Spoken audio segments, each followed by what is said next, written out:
वक्रतुंड महाकाय सूर्यकोटि समप्रभः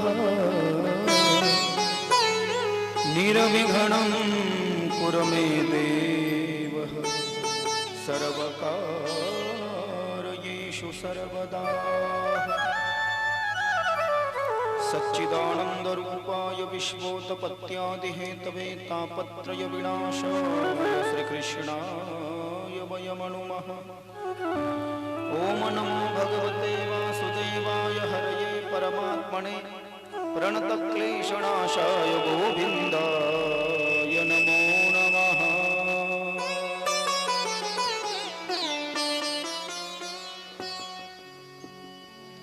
कि सर्वमंगलमांगल्ये शिवे सर्वार्थसाधिके शरण्ये त्र्यंबके गौरी नारायणि नमोस्तुते। गुरुर्ब्रह्मा गुरुर्विष्णु गुरुर्देवो महेश्वरः गुरुः साक्षात् परब्रह्म तस्मै श्री गुरवे नमः। कि अतुलित बलधामं हेमशैलाभदेहं दनुजवन प्रशाणं ज्ञानिनामाग्रगण्यं कि सकलगुणनिधानं वानराणामधीशं रघुपति प्रिय भक्तं वातजातं नमामि। श्रीमद्भागवतोऽख्योऽय प्रत्यक्ष कृष्णय बहि स्वीकृतोऽसि मया नाथं कृतर्थं भवसागरे पवनतनय संकटहरण मंगलमूर्ति रूप राम लखन सीता सहित हृदय एक भजन से कथा में प्रवेश करते सभी भक्तगण जरा बैठे स्थानों पर दोनों हाथों से ताली सेवा देते हुए सब गा पाए ऐसा भजन। जय जय राधा रमन हरि बोल,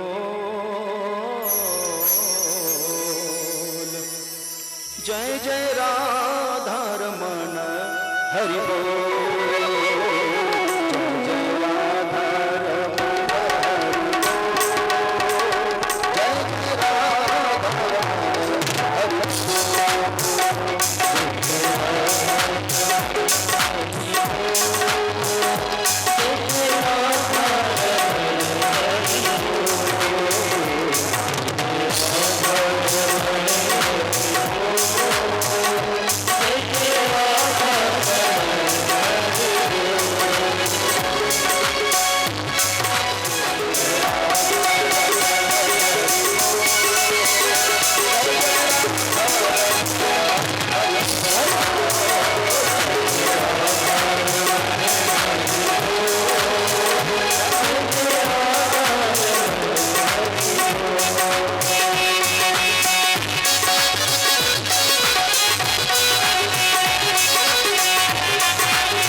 ताली नहीं, और पीछे सबको राधे राधे बोलना है।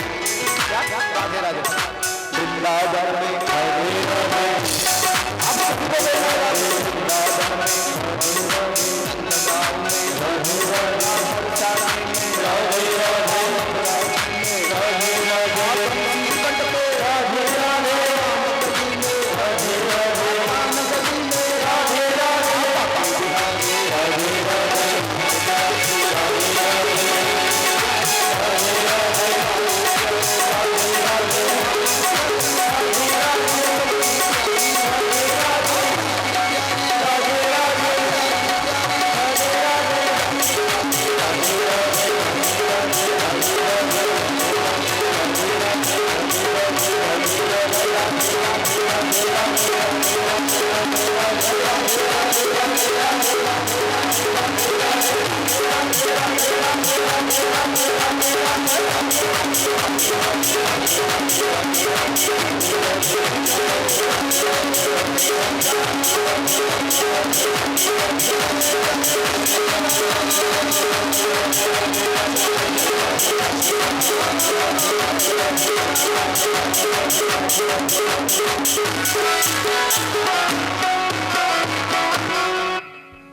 कि नमः कुंज बिहार स्वामी श्री हरिदासाय गुरुनाम गुरवे नमः।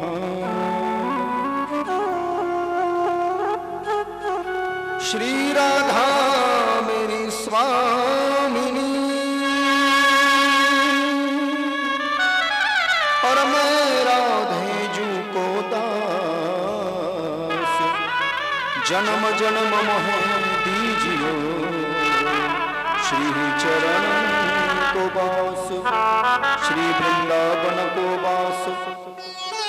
भक्त भगति भगवंत गुरु चतुर्नाम वपु एक, इनके पद वंदन किए नाशत विघ्न अनेक। कि जय जय श्री राधा रमण, जय जय श्री नवल किशोर, जय गोपिका चित चोर प्रभु, जय जय माखन चोर। सभी भक्तों से अनुरोध है, दरख्वास्त है, गुजारिश है, जरा दोनों हाथ उठा करके, पिछले साल का याद है या नहीं मैं नहीं जानता, लेकिन दोनों हाथ उठा करके जय जयकार करें। सबको जय बोलना है, पीछे जय की आवाज सभी भक्तों की आनी चाहिए। माखन चोर भगवान की, वृंदावन बिहारी लाल की जय, वृंदावन धाम की जय, जमुना महारानी की जय, भक्ति महारानी की जय, श्रीमद् भागवत महापुराण की जय, व्यास जी शुकदेव जी सुत जी 88,000 शौनकादिक ऋषि परीक्षित जी महाराज की जय, सद्गुरुदेव भगवान की जय, अपने अपने माता पिता की जय, आज के आनंद की। पुंडलीक वरदा हरि विठ्ठल श्री ज्ञानदेव तुकाराम, पंढरीनाथ भगवान की जय, माऊली ज्ञानेश्वर महाराज की जय, जगद्गुरु तुकाराम महाराज की जय, शांति परब्रह्म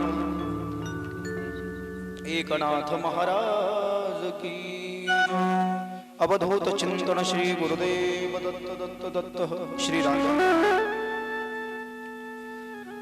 परम मंगलमयी परात्पर अखिलेश्वर भक्त वांछा कल्पतरु, अकारण करुणा वरुणालय, तडित विग विनिंदक पीतांबर धारी ललित ललाम लांबली परिप्लावित, कर्तुम अकर्तुम अन्यथा कर्तुम यद विलक्षणीय स्वस्वरूपात्मकम आदि सत्ता, चित सत्ता, परम सत्ता, परिपूर्ण सत्ता, स्वयंपूर्ण सत्ता, अनामिक सत्ता, अव्याहित सत्ता, अबाधित सत्ता, अखंडित सत्ता, अविरल सत्ता, सर्ग स्थित्यंत कारक, माया त्रिगुण चक्र चालक, सीता हृदय विहंगम, विश्वी अंतिम व्यवस्था, भवबंध विमोचक, रजनीति प्रच्छेदक, भगवान श्री बाके बिहारी, राधा रसेश्वर युगल छवि अर्थात राधा माधव, राधा दामोदर, श्रीमन नित्य निकुंज बिहारी लाल, लड्डू गोपाल लाडले लाल, भगवान गोपाल कृष्ण की कथा, श्रीमद् भगवत कथा इस संसार में समस्त जीवों का कल्याण करने वाली एकमात्र है।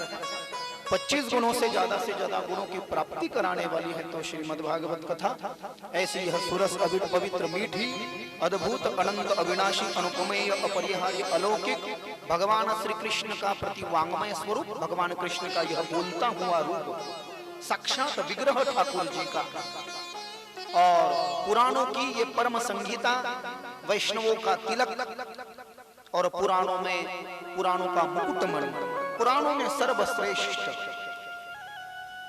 महाज्ञान का भंडार जिसमें भरा पड़ा है, ऐसा यह श्रीमद् भागवत नामक ग्रंथ हमारे इस अड़गांव सरग, इस प्यारे से गांव में महाराष्ट्र में वारकरी लोगों के द्वारा पिछले साल हमने यहाँ पर एक श्रीमद् भागवत कथा संपन्न की और ये दूसरा वर्ष उसका है। थोड़ा मैं मंगलाचरण कर लो हिंदी में, फिर बाद में तो मराठी में कथा करना ही है। आप तो जानते हैं हम भारत से मजबूर है, थोड़ा सा हमारा आश्रम का नियम है, पहली आरती भी हिंदी में होती है, मंगलाचरण थोड़ी प्रस्तावना भी आश्रम में जो सीखा है वृंदावन में 7-8 साल। श्रीमद् भागवत कथेचं हे दुसरं वर्ष म्हणजे तुमच्या गावामध्ये भरपूर वर्ष झाले असेल, पण आम्हाला बोलावून हे दुसरं वर्ष आहे की नाही? आवाज येतोय का भगिनी खाली? ठीक. मागच्या वर्षी आपण इथे श्रीमद् भागवत कथा संपन्न केली, खूप गर्मी होत होती आणि आपलं ठरलं की असं ओपन स्पेस असावं हेच चांगलं आहे की नाही? तो बड़े आनंद की वातावरण में रास्ते से हम जब निकले तो बहुत बादल मंडरा रहे थे। मुझे तो लगा ठाकुर जी की इच्छा नहीं कि आज कथा का प्रारंभ हो। वैसे तो कल का मुहूर्त बड़ा ही अद्भुत था, बड़ा सुंदर था, दिव्य था। धर्मशास्त्र में बड़ा मायने रखता है कल का मुहूर्त, अक्षय तृतीया। कल के दिन में जो भी कुछ किया जाए वो अक्षय होता है, उसका कभी क्षय नहीं होता है। कल तो भगवान परशुराम का प्राकट्य महामहोत्सव भी पूरे भारतवासी देशवासी मना रहे थे। निसंदेह महात्मा बसवेश्वर जी का भी प्राकट्य महोत्सव कल हुआ और पितरों की अक्षय तृप्ति कल थी। पितरों के नाम से खरबूजा आम ब्राह्मणों को दान में दिया जाता है। पत्तल पर गेहूं चावल डाल करके उस पर एक मटका होता है लाल रंग का, उसमें जल डाल करके जो है उसमें रखा जाता है, पूजा पाठ अक्षय होता है कल। गांव वाले चाह रहे थे कि कल हम इस कथा का आरंभ करें, लेकिन माफ करना हमसे नहीं हो पाया क्योंकि हम ऑलरेडी बुकड थे कल के कीर्तन के लिए। अगली साल से सोचेंगे अक्षय तृतीया को ही शुरू करेंगे क्योंकि हमको इस कथा का फल जो मिलने वाला है इस साल से बंधु यकीन मानिएगा आप, निसंदेह अक्षय मिलने वाला है। क्योंकि गांव वाले लोग तो आए थे अक्षय तृतीया को शुरू करना है, तो समझ लेना आज ही अक्षय तृतीया है। काल तर काही विजा गिजा नाही चमकल्या, आज रस्त्याने येताना पूजनीय हमारे पूज्य बड़े महाराज जी वृंदावन में गुरु को, पिता को ही गुरु माना जाता है और देह का पहला गुरु तो पिता है और दूसरा गुरु उसकी माता होती है। तो माता जी हमको डांट फटकार रहे थे कि मोबाइल स्विच ऑफ कर दो क्योंकि बादल मंडरा रहे हैं, विजा चमकत होत्या। कालची एक घटना घडली दुःखद आपल्या अडगाव मध्ये, भावपूर्ण श्रद्धांजली अंजनडोह मध्ये पूजनीय मोठे महाराज जी आलेले आहेत आमचे, त्यांच्या चरणामध्ये नमन। आमच्या मातोश्री आलेले आहेत त्यांनाही नमन। और इस बार मैंने देखा आप नीचे बहुत आनंद ले रहे थे सुनकर के, क्यों? पिछले साल से थोड़ा सा एडवांस टेक्नोलॉजी यहाँ पर हमने डेवलप कर दी, क्योंकि ये पैटर्न जो आप टीवी पे सुनते हैं ना आस्था संस्कार पर, वही पैटर्न है। मैं तो अकेला था लेकिन मैं अकेला क्या कर पाऊँ, इसलिए साथ वाले भी वैसे होने चाहिए। आज कथेचा पहिला दिवस आहे आणि आमच्याद्वारे कथेचं हे दुसरं वर्ष आहे। आजपासून या ठिकाणी वाहणारी श्रीमद् भागवत कथारूपी ज्ञानगंगा, ज्ञानसागर, ज्ञानविहीर यामध्ये अंघोळ करण्याकरता वारकरी संतांच्या चरणाच्या धुळीचं, मकरंदाचं आस्वादन, रसस्वादन, अमृतपान करण्याकरता आपण सगळे श्रोतृगंध विशेष रूपानं वेदध्ययन तत्पर लोक, ज्ञाननिष्ठ तपोनिष्ठ वयोनिष्ठ, ज्ञानवृद्ध तपोवृद्ध वयोवृद्ध, गुणीजनी टाळकरी माळकरी वारकरी लोक, हरिपाठ काकडा प्रवीण लोक, माईक सिस्टम वाले, गंधर्व सभा स्पेशल आमचे हे एमपीचे लोक, यूट्यूब वाले आमचे दिनेश जी, या सर्वांना व्यासपीठावरनं खूप खूप मंगलमय कामना। कथेचा आज प्रथम दिवस आहे आणि आजच्या या प्रथम दिवसामध्ये श्रीमद् भागवताचं महात्म्य वर्णित आहे। कोणत्याही कथेमध्ये जर का प्रवेश करायचा असेल तर त्याचं महात्म्य जास्ती महत्वाचं आहे। मागच्या वेळेस आपण कथा ऐकली पण फार कमी लोक सांगू शकतील की काय सांगितलं होतं पहिल्या दिवशी, आहे की नाही?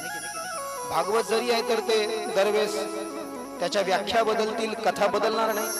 श्रीमद् भागवत हे 18 पुराणापैकी एक आहे. पुराणामध्ये याचा नंबर 18 आहे आणि यामध्ये भगवान श्रीकृष्णाचं चरित्र आहे. कृष्णम ब्रह्मम कृष्णस्तु भगवान स्वयं. स्कंद पुराण हे पुराणामध्ये सगळ्यात मोठं आहे. त्या स्कंद पुराणाचे 81,000 श्लोक आहेत आणि आपण जे श्रीमद भागवत महात्म्य ऐकणार आहोत किंवा भागवत ऐकणार आहोत 7 दिवस, हे महापुराण आहे. 18 पुराणामध्ये सगळ्यात शेवटचं आहे. 18वा याचा नंबर आहे. हे महापुराण आहे आणि भगवान श्रीकृष्णाचं चरित्र याच्यामध्ये आहे. याचे 18,000 श्लोक आहेत. 2 खंड आहेत. 2 खंडामध्ये 12 स्कंद आहेत. म्हणजे पहिल्या खंडामध्ये 6 स्कंद आणि दुसऱ्या खंडामध्ये 6 स्कंद म्हणजे 12 स्कंद आहेत. 12 स्कंदामध्ये 335 अध्याय आहेत. 12 स्कंदामध्ये 335 अध्याय आहेत आणि 18,000 श्लोक म्हणजे संहिता आहे. श्लोकात्मक पुराण.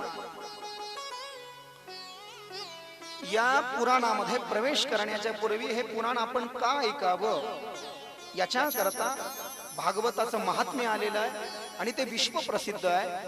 ज्याच्यामध्ये धुंदुकारीची कथा आहे, गोकर्ण नावाच्या भक्ताची कथा आहे आणि गोकर्ण आणि धुंदुकारीची भक्ती ज्ञान वैराग्याची कथा जी भागवतामध्ये आलेली आहे त्याला भागवत महात्म्य असं म्हटलंय.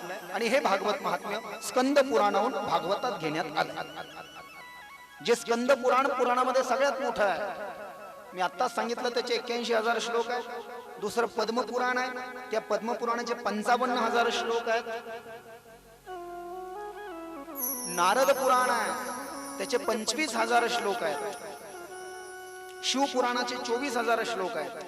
विष्णू पुराणाचे 23,000 श्लोक आहेत. गरुड पुराणाचे 19,000 श्लोक आहेत. देवी भागवताचे 18,000 श्लोक आहेत. ब्रह्मवैवर्त पुराणाचे 18,000 श्लोक आहेत. तुम्ही आम्ही जे भागवत ऐकणार आहोत याचेही 18,000 श्लोक आहेत. लिंग पुराणाचे 11,000 श्लोक आहेत. हे मी कशा करता सांगतोय, आपल्याला जे महात्म्य आज ऐकायचं आहे आरतीच्या आधी हे स्कंद पुराणातून घेण्यात आले. स्कंद पुराणामध्ये एकही असा विषय नाही आहे जो वर्णित केला नाही. त्या स्कंद पुराणामध्ये अयोध्येचं महात्म्य सांगितलं, जगन्नाथपुरीचं महात्म्य सांगितलं, धोंड्याचा महिना येतो ना 3 वर्षाला एकदा, त्या पुरुषोत्तमपुरीचं महात्म्य सांगितलं. सत्यनारायणाची कथा सुद्धा स्कंद पुराणात आलेली आहे. भगवत कृपा से हम सभी पुराण करते हैं, लेकिन महाराष्ट्र में और भारत में हम तो देखते हैं आए दिन 2 ग्रंथ बड़े प्रसिद्ध है प्यारे. एक तो है ये हमारे कृष्ण का भागवत और दूसरा सीताराम चरित अति पावन मधुर सरस अरु अति मन पुनि पुनि की बने हो पुनि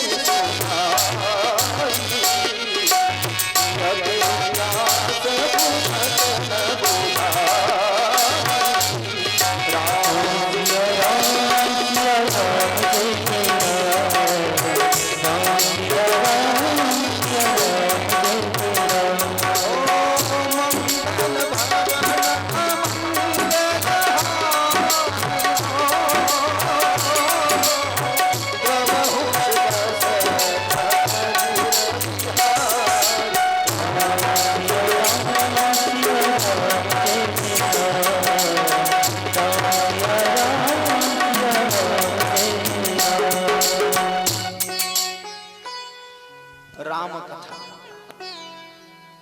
बड़ा रस है रामायण में. अभी तो हम 17 तारीख को आपको पिला के गए ना वो रस, कीर्तन के लिए आए थे. हम ही आए थे कीर्तन के लिए, लेकिन 2 घंटा में क्या सुना. बड़ा रस है राम की कथा में, बड़ा रस. मीठे रस से फरोडी. तर 2 कथा ह्या विश्व प्रसिद्ध आहे. बाकीच्या ग्रंथाचे बरेच नाव तुम्हाला माहिती सुद्धा नसतील. काही काही सांगितलं तर डोक्याच्या वरतून जातील तुम्ही म्हणून महाराज हे कुठून नाव हे उपलब्ध आहेत. हमारे वृंदावन में एक आचार्य प्रवर कौशिक महाराज है और उनके पास में 47 प्रकार की देशी नस्ल की गाय है.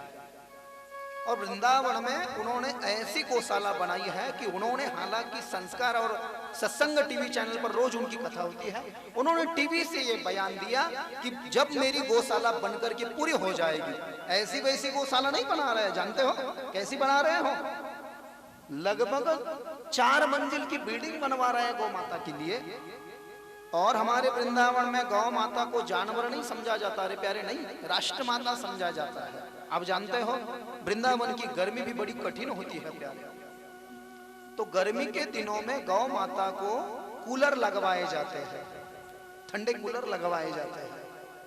और धूप के दिन में जो है ना, मानी कि गर्मी के दिन में कूलर लगवाए जाते हैं और ठंड के दिनों में गरम हीटर लगवाए जाते हैं। 47 प्रकारच्या गावरान गाई तिथे पाहायला भेटणार आहे। आचार्य प्रवर कौशिक महाराज, और ऐसे ऐसे महात्मा है हमारे भारत में कि क्या कहे। आचार्य प्रवर कौशिक महाराज 4 साल हो गए उनको, 4 साल, बात की ओर ध्यान दीजिएगा, कितने, 4 साल, 4 साल से सब्जी रोटी नहीं खा रहे हैं, सिर्फ गौ माता का दूध पी रहे हैं 3 टाइम। अभी जो चंपा षष्ठी हो गई ना, 2023 में हो गई ना चंपा षष्ठी, अभी ये चंपा षष्ठी में उनको 4 साल हो गए बस गाय का दूध पी रहे। असे असे महात्मा आहेत निवृत्ती सरपंच, फक्त गाईचं दूध। हे मी कशा करता सांगतोय, आचार्य प्रवर कौशिक महाराज रोज टीव्हीवर त्यांची कथा असते आणि 18 पुराणाच्या कथा त्यांनी माग 4 मेहनत करून टाकल्या चातुर्मासामध्ये।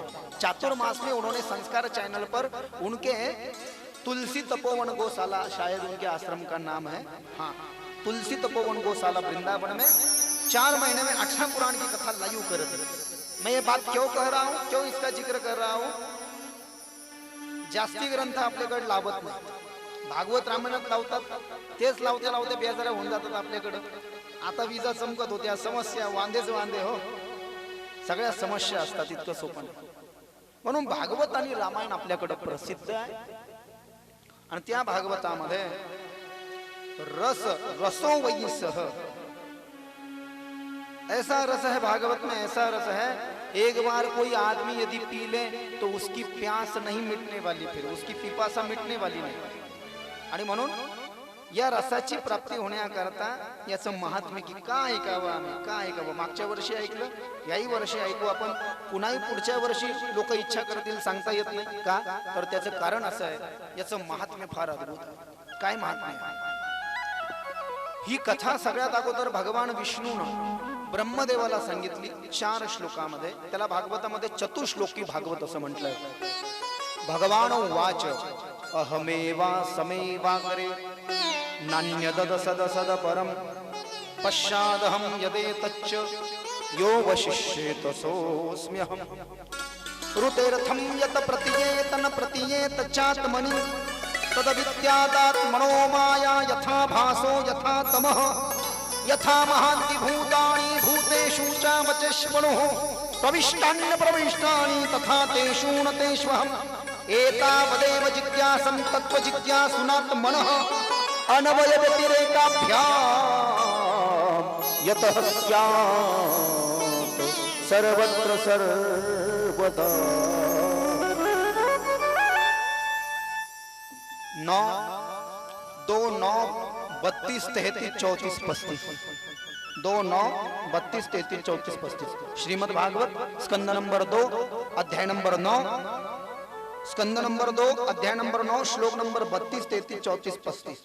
भगवान वाच, या 4 श्लोकावर पूर्ण भागवत बनलंय बरं का। आता मी जे सांगितले 4 श्लोक भागीनाथ, जे 4 श्लोक आता सांगितले भगवान वाच, स्वतः भगवान विष्णूने हे 4 श्लोक आपल्या मुखातून ब्रह्मदेवाला सांगितले, त्याला चतुश्लोकी भागवत असं म्हटलं। म्हणजेच भागवत भगवान विष्णूच्या मुखातून निघालं। लक्षात येत आहे ना, किसने बनाया इसको, कौन बना सकता है नारायण के सिवा, उसका है, उसी ने बनाया चतुश्लोकी भागवत। लेकिन उन्होंने 4 श्लोक में ब्रह्मा जी को इसका उपदेश किया। भगवान विष्णूने 4 श्लोक ब्रह्मदेवाला सांगितले, ब्रह्मदेवानं विष्णूकडून ते 4 श्लोक ऐकले, स्वतःच्या मुलाला नारदाला सांगितले।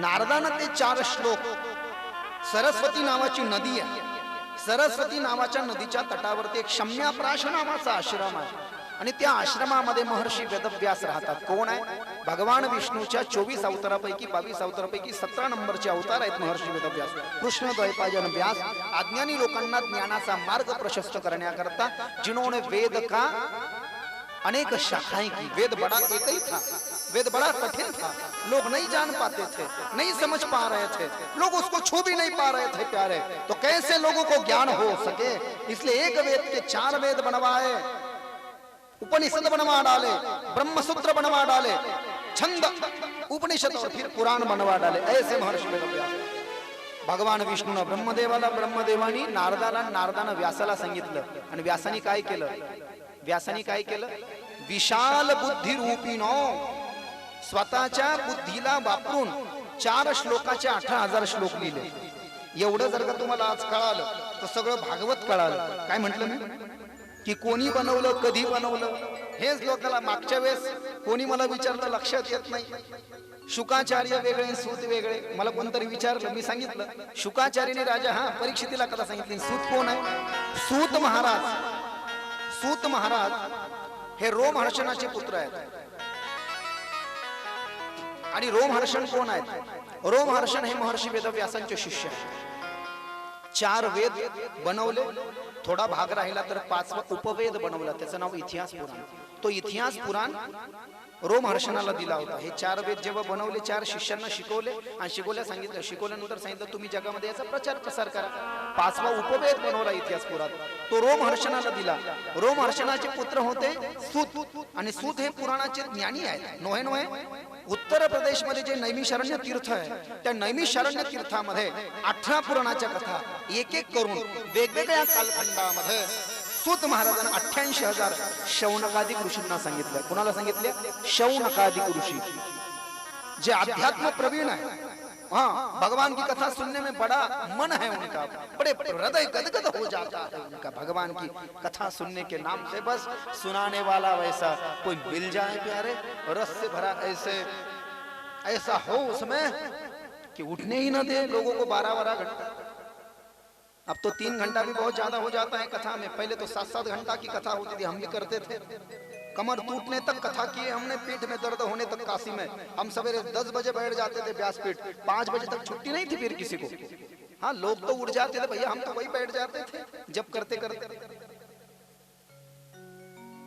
जुन्या काळात आपणही पाहिलं असेल, महाराष्ट्रात गोंदीकर वगैरे महाराज कथेला यायचे। 10 ते 5 लोक, काय स्टॅमिना होता लोकांचा कथेला बसायचा होता का नाही? तुमचा आहे बरं का स्टॅमिना, मी तुम्हाला नाही म्हणत आहे, पण आता वेळच कमी, अभाव आहे, कामधंद्यावाले लोक आहे आपण, दिवसा शेतीवाडीचे काम आहे आपल्याला, उद्योगधंदे, म्हणून रात्री कथा। हीच कथा दिवसा ठेवलं तर कोण येणार आहे? आमच्या बंधूंचं, आमच्या भावांचं नुकसान होईल। माता मावले तर जास्ती असतातच, दुपारी जरी कथा ठेवली तर माता मावले होतील, पण मग आणि म्हणून याच्या करता ही कथा राहते। तर सांगण्याचं तात्पर्य, सूत महाराज हे रोमहर्षणाचे पुत्र आहे, आणि शुक म्हणजे शुकाचार्य हे महर्षी वेदव्यासाचे पुत्र आहे। विष्णूकडून ब्रह्मदेवाला, ब्रह्मदेवाकडून नारदाला, नारदाकडून व्यासाला, व्यासानं सांगितलं। गणपती बाप्पाकडून लिहून घेतलं, गणपती बाप्पाला फक्त लेखक केलं, बुद्धी व्यासाची आहे। व्यासानं हे 2 खंड, 12 स्कंद, 18,000 श्लोक संहिता, 335 अध्याय हे लिहून तयार केल्यानंतर जगत कल्याणाकरता त्यांचे पुत्र शुकाचार्य, जे भगवान शंकराचे अवतार आहेत, आणि शुकाचार्याला याचा उपदेश केला। सगळ्यात आधी शुकाचार्याला जेव्हा व्यासानं हे शिकवलं, सूत महाराज म्हणले तिथं मीही शिकलो। आणि शुकाचार्याने जेव्हा आपल्या वडिलांकडून याला शिकलं, तर शुकाचार्याला व्यासानं आदेश दिला कि बेटा अब जाओ, तुम भागवत के प्रकांड पंडित बन गए हो, जिसको इसकी जरूरत है ना उसको इसके रस को पिलाओ। इसलिए भगवान शुकदेव ने इस भागवत का अध्ययन करके अपने पिता व्यास से आज्ञा ली और भारत का भ्रमण किया। भारत का भ्रमण करते करते भगवान शुकदेव माँ गंगा की तट जाकर के पहुंच गए। कौन था वहां पर? राजा परीक्षित। 4 वर्ष शिकले शुकाचार्याला, नीट लक्ष द्या। शिकल्यानंतर आता व्यासाने सांगितलं जगत कल्याणाकरता तू याचा प्रचार प्रसार कर, कोणाला तरी ऐकवावं लागेल ना तुला। बिना ऐकवल्याचं कसं कळेल की भागवत असतंय आणि मग ते ऐकायचं असतंय, कसं कळणार आहे? मग शुकाचार्य निघाले। राजा परीक्षितीला श्राप झालेला होता, उद्या कथा येईल, श्रमिक ऋषीचा मुलगा श्रंगी, की 7 दिवसामध्ये तुला 7व्या दिवशी तक्षक डसेल। राजा घाबरला म्हणून गंगेच्या तटावरती भव्य मंडप दिला। खूप साधू संत जमा झाले, काहीने सांगितलं ये करो वो करो, भंडारा करो। तितक्यात भगवान शुकाचार्य आले, स्वर्गामध्ये घंटा वाजू लागला। का घंटा वाजतोय? परीक्षितने विचारलं, सांगितलं बाहेर एखादा ब्रह्मज्ञानी आला असेल। आतापर्यंत 4च ब्रह्मज्ञानी होऊन गेले। शुक याज्ञवल्क दत्त कपिल मुनी हरीसी जाणोनी हरीच झाले. शुकाचार्याला राजा परीक्षितीने पाहिलं, अरे ये शुकदेव है, जा इनके चरणों में गिर जा. राजा परीक्षितीने आपला माथा शुकाचार्याच्या चरणामध्ये ठेवला आणि मग शुकाचार्य म्हणाले, राजा जन्म और मृत्यु तो शरीर को है ही, लेकिन मैं तुझे भागवतामृत पिलाता हूँ. जो भागवतामृत पीता है वो जन्म जन्मांतर से मुक्त हो जाता है. आणि म्हणून राजा परीक्षितीच्या विनंतीला मान देऊन शुकाचार्याने सगळ्यात आधी ही श्रीमद भागवत कथा कलियुग लागल्यावर 30 वर्षांना, नीट ऐका आता पुन्हा मी तुम्हाला मॅथमॅटिक गणित सांगतो. ही कथा कधी सांगितली त्याचंही गणित. ही कथा कधी सांगितली माहिती तुम्हाला? भगवान श्रीकृष्णाचा अवतार संपून 5124 वर्ष झाले. पंचांगाच्या प्रमाण, ज्योतिषाच्या प्रमाण 5124 वर्ष झाले भगवान श्री कृष्णाला. म्हणजे निज धाम कृष्ण तो है सबके हृदय में, लेकिन जा करके अवतार समाप्त करके प्रभास क्षेत्र में द्वारका में अवतार समाप्त किया ना भगवान ने. भगवान श्री कृष्ण जाकर के 5124 वर्ष हो गए. 5125वां वर्ष चल रहा है. भगवान श्रीकृष्णाने जेव्हा अवतार संपवला आणि भगवान श्रीकृष्ण निघून गेल्यानंतर कलियुगाला 30 वर्ष झाले. म्हणजे नीट आहे का, भगवान श्रीकृष्ण गेल्यावर लगेच कलियुग लागलं. काय झालं? लगेच कलियुग लागलं. द्वापर युग संपलं, कृष्ण चले गए, द्वापर खत्म हो गया, कलियुग का आरंभ हो गया. और कृष्ण भगवान जाकर के जब कलियुग के 30 वर्ष बीत गए, तब जाकर के इस संसार में, इस कलियुग में सबसे पहली बार शुकाचार्य ने राजा परीक्षित को उत्तर प्रदेश में शुकताल तीर्थ में वट के पेड़ के नीचे इस भागवत का उपदेश सबसे पहली बार किया. शुकाचार्य ये भागवत के मुख्य स्रोत है. बात को जहन में बिठा लेना. कोई पूछे what is the main source of Bhagwat, मुख्य स्रोत काय है ऐसा, तर भागवत कथा कहने वाला हर वक्ता शुकाचार्य है. और तुम 7 दिन के लिए राजा परीक्षित हो. कथा ऐकणारा सगळा हा जो श्रोता आहे, तुम्ही सगळेजण राजा परीक्षित आहात आणि कथा सांगणारा शुकाचार्य आहे. शुकाचार्याने राजा परीक्षिताला ही भागवत कथा कलियुगात सांगितली. कलियुगाचे 30 वर्ष होऊन गेल्यावर सांगितली. भगवान श्रीकृष्ण गेल्यावर 30 वर्षांना सांगितली. त्यानंतर गोकर्णानं स्वतःच्या भावाला धुंदुकारीला सांगितली. कधी? शुकाचार्याने राजा परीक्षितीला सांगितल्यानंतर 200 वर्ष आणखी होऊन गेले. म्हणजे कलियुग लागून 230 वर्ष झाले होते. तेव्हा गोकर्णानं धुंदुकारीला सांगितली. आणखीन पुढे सांगू, पुढे हरिद्वारामध्ये आनंदवनामध्ये भक्ती ज्ञान वैराग्याच्या उद्धाराकरता ब्रह्मदेवाचे 4 मानस पुत्र सनक सनंदन सनातन सनत कुमार, 5-5 वर्षाचं वय आहे. त्यांचं वय वाढतही नाही, वय कमीही होत नाही, नग्न अवस्था आहे आणि मुखातून वेद मंत्र गातात. त्यांनी भक्ती ज्ञान वैराग्याला सांगितली. कधी? गोकर्णानं धुंदुकारीला सांगितल्यावर 30 वर्षानं, म्हणजे कलियुगाचे 260 वर्ष होऊन गेल्यावर. कलियुगाचे 30 वर्ष झाल्यावर शुकाचार्य राजा परीक्षितीला सांगितली. शुकाचार्य राजा परीक्षितीला सांगितल्यावर 200 वर्षानं गोकर्णानं धुंदुकारीला सांगितली. आणि त्याच्यानंतर आणखीन 30 वर्ष होऊन गेली, म्हणजे 260 वर्षानं या ठिकाणी सनकादी कुमारानं नारदानं लावली भक्ती ज्ञान वैराग्याला सांगितली. आणि तिथून इथपर्यंत ही चालत आली. कुठे? आता इथपर्यंत संसार में जिस जिस जगह पर, हाँ गणित बड़ा पक्का होना चाहिए प्यारे. जिसका गणित पक्का है तो भगवान को भी उसके लिए आना पड़ेगा. स्टैटिस्टिक्स, मैथमेटिक्स, गणित बड़ा पक्का होना चाहिए. असं गणित फार पक्का असलं पाहिजे. आता लक्षात आलं का? विष्णूनं ब्रह्मदेवाला 4 श्लोकापासून, मी उद्या विचारणार, ब्रह्मदेवानं नारदाला, नारदानी व्यासाला, व्यासानं लिहून घेतलं. 4 श्लोकाचे 18,000 श्लोक केले. म्हणजे 4 श्लोकानं पोट नाही भरणार लोकांचं. गणपती बाप्पाकडून लिहून घेतलं. शुकाचार्याला शिकवलं. शुकाचार्य राजा परीक्षित ऐकवलं. शुकाचार्याला जेव्हा शिकवलं व्यासानं, तिथं सूत महाराज म्हणले मी पहिल्यांदा ऐकलं. आणि शुकाचार्याने जेव्हा राजा परीक्षितीला पहिल्यांदा कथा ऐकवली तेव्हा मी तिथे दुसऱ्यांदा ऐकलं. आणि मग सूत महाराज 88,000 वर्षाला नैमिषारण्यात कथा सांगतायत. शुकाचार्य राजा परीक्षितीला कथा सांगतात. ही स्कंदात्मक कथा आहे, मुख्य स्त्रोताची कथा आहे. श्रीमद भागवत कथेच्या 7 दिवसाच्या क्रमामध्ये त्याला उद्या प्रारंभ आहे, म्हणजे दुसऱ्या दिवशी. आज महात्म्याची कथा आहे. या महात्म्याची प्रस्तावना आपण पहिली जी कथा शुकाचार्याकडून राजा परीक्षितीपर्यंत आली. व्यासानं शुकाचार्याला शिकवली. तिथेच शुकाचार्याला जेव्हा शिकवत होते तेव्हा सूत महाराजांनी त्याचं श्रवण केलं आणि शुकाचार्याने राजा परीक्षितीला ऐकले तेव्हाही श्रवण केलं. म्हणून त्यांच्यामध्येही भागवताचं अद्भुत ज्ञान आहे.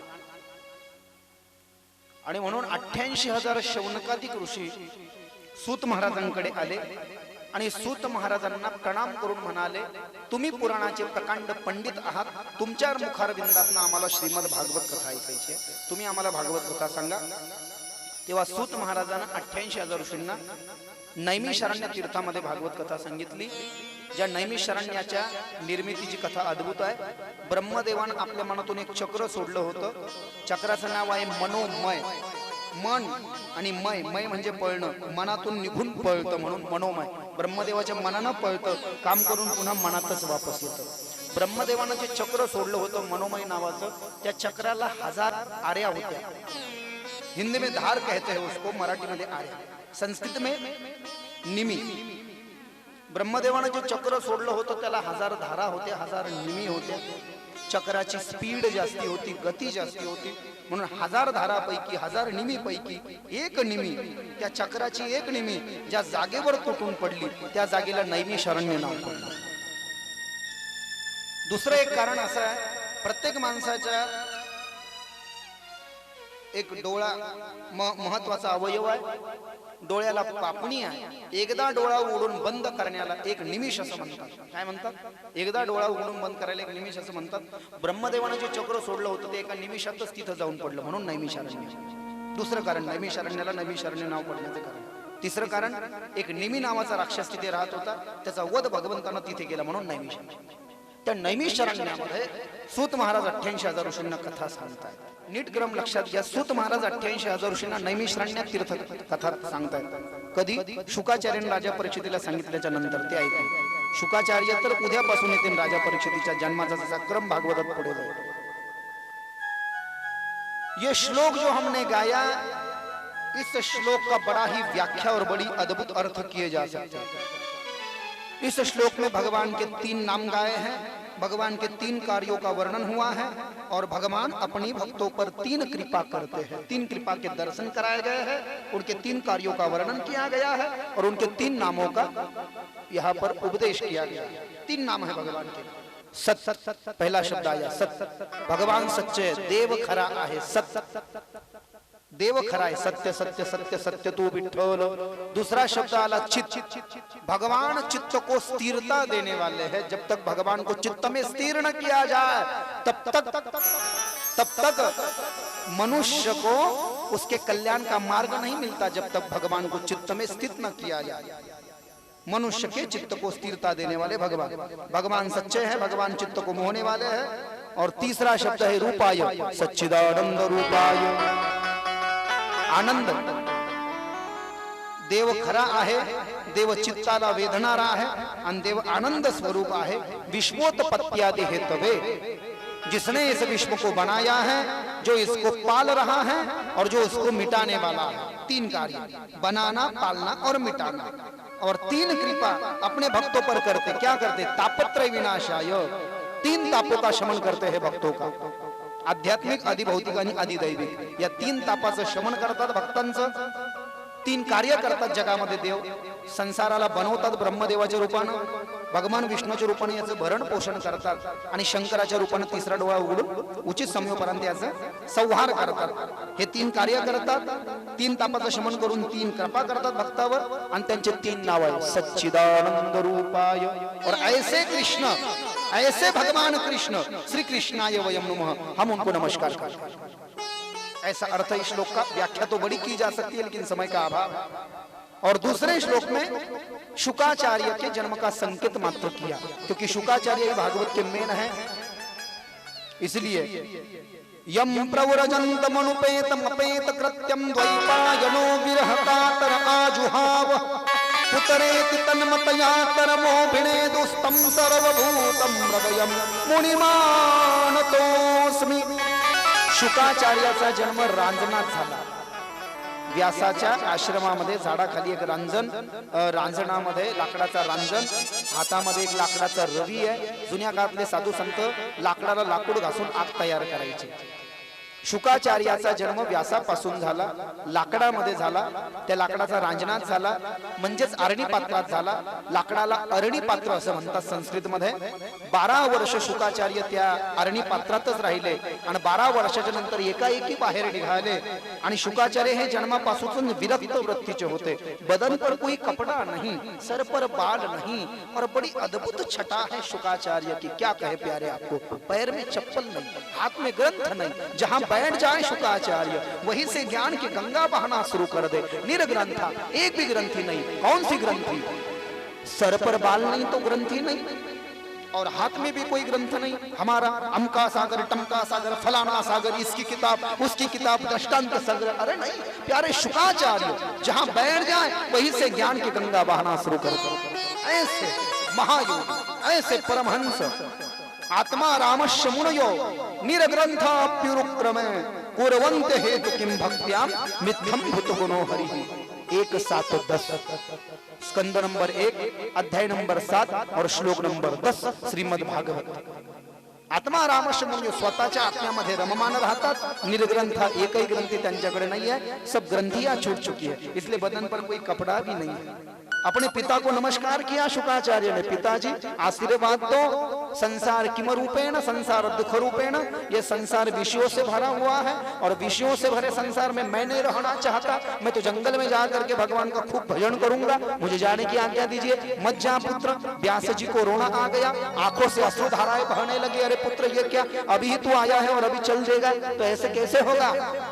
शुकाचार्याचा जन्म झाला, जाण्याची आज्ञा मागितली जंगलात. मला नाही राहायचं म्हटलं या विषानं भरलेल्या संसारात. शुकाचार्य पुढे पळू लागले, व्यास मागे पळतात. शुकाचार्याला व्यासानं 3 आवाज दिले पुत्र म्हणून. पुत्र शुका, पुत्र. पुत्र क्यों कहा, तो पुत्र की बड़ी व्याख्या आई है शास्त्र में.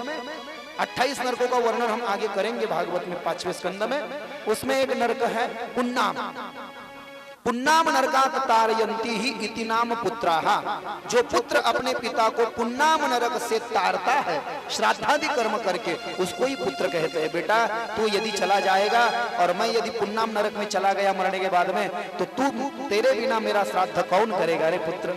शुकाचार्याने मागं नाही पाहिलं, रस्त्यानं जाऊ लागले शुकाचार्य. एक सरोवर लागलं, दिवसाची वेळ आहे, तरुण अप्सरा अंघोळ करताय पाण्यामध्ये विवस्त्र होऊन. शुकाचार्याच्या अंगावर कपडा नाही आहे. शुकाचार्याला पाहून त्या अप्सरानं नमस्कार केला पाण्यामध्ये उभा राहून. महर्षि वेदव्यासाला येताना पाहिलं. व्यास जी तो बड़ी उम्र हो चुकी है उनकी, सर के और दाढ़ी के बाल सफेद हो चुके हैं. महर्षि वेदव्यास को देखा, मारे शर्म की गर्दनें झुका करके पानी में डुबकियां लगा दी सभी अप्सराओं ने. व्यास जी को बड़ा गलत लग गया. ऐसा क्यों, मेरा पुत्र तो बिना कपड़े का जा रहा है तो उसको नमस्कार कर रही है अप्सरा, और मैं तो इनके दादा परदादा की उम्र का हूं, मुझसे कैसी शर्म. व्यास जी पुढे पळू लागले. पुत्र वापस आला नाही, हार गए व्यास जी. वापस आले. वापस जेव्हा येऊ लागले तेव्हा अप्सरा बाहेर आल्या होत्या आंघोळ करून, कपडे वगैरे परिधान करून.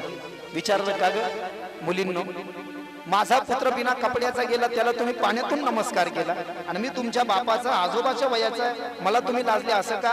तर त्या अप्सरांनी काय उत्तर दिलं व्यासांना, कि आप बड़े ज्ञानी हो, निसंकोच बड़े ज्ञानी हो, आप में बड़ा ज्ञान है, लेकिन आपका जो पुत्र है ना शुकाचार्य, जन्म से ही पूर्ण विरागी है, पूर्ण विरक्त है, पूर्ण विरक्त. उसमें कोई भेद ही नहीं है कि ये स्त्री है और ये पुरुष है, उसमें कोई भेद ही नहीं है. वो निर्ग्रंथ है, इसलिए उसने खुद कपड़ा नहीं पहना है, उसको कहते विरक्त. और आप में बड़ा भेद है कि ये स्त्री है और पुरुष है. म्हणून विष्णुमय जग वैष्णवांचा धर्म भेदा भेद भ्रम अमंगळ 21 नंबरचा अभंग आहे गाथ्यामध्ये तुकाराम महाराजांचा. व्यास जी घर पर आ गए. बड़ा वियोग हुआ उनको कि पितर ने मेरी एक नहीं सुनी. व्यासाची दया आली शुकाचार्याला. स्वतःच्या योग विद्येनं आपल्यासारखाच एक प्रतिशुक तयार केला, त्याला छायाशुक असं म्हटलंय भागवतात. स्वतःसारखा शुकाचार्य बनवला आणि तो घरी वडिलाच्या सेवेकरता पाठवून दिला, आणि स्वतः मात्र तपश्चर्या करत राहिले जंगलात. मग उद्या परत ते भागवत शिकायला कसे आले तो क्रम आपण पुन्हा जाणू. आज तर मी प्रस्तावनेत ते तुम्हाला सांगितलं. जे शुकाचार्य निघून गेले वडिलांना सोडून, पुन्हा भागवत शिकायला का आले ते आपल्याला उद्या कळेल. प्रतिशुक छायाशुक घरी आले आणि त्यांचं पुढं लग्न झालं आणि त्यांना मुलं वगैरे झालं, म्हणजे वंशामध्ये त्यांचं वर्णन आलंय त्या छायाशुकाचं. ऐसी कथा है भक्ति ज्ञान वैराग्य धुंधुकारी की कथा, राजा परीक्षित का श्राप आदि आदि सब कथाएं कल से सुनेंगे। आज की कथा यहाँ पर विश्राम लेती है। श्रीमद् भागवते महापुराणे महात्म्य स्कंदे अध्यायः हरये नमः हरये नमः।